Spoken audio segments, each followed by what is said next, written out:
Welcome! If you're new to using Gmail on your phone, or just need a quick refresher, you're in the right place. Today, we're walking through exactly how to send an email using the Gmail app, step by step. No confusion, no fluff, just a simple guide that anyone can follow. Let's get started. First, open the Gmail app on your phone. You'll usually find it on your home screen or in your app drawer with a white envelope and red border icon. Tap on it to launch the app. Once you're inside Gmail, look toward the bottom right corner of the screen. You'll see a circular button with a plus sign or a pen and paper icon. This is the Compose button. Go ahead and tap it. Now you're in a brand new email window. At the very top, there's a blank field labeled To. This is where you'll type the email address of the person you want to contact. Make sure you enter the correct address. A small typo could send your email to the wrong person, or nowhere at all.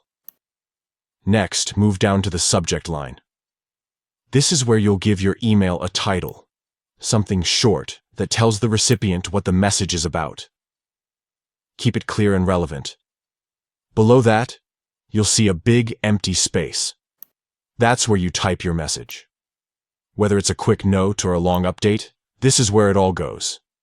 You can also add emojis, attach files, or insert links if needed.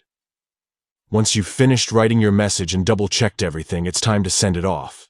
In the top right corner of the screen, you'll see a small paper plane icon. That's your send button. Tap it once, and just like that, your email is on its way. And that's all there is to it.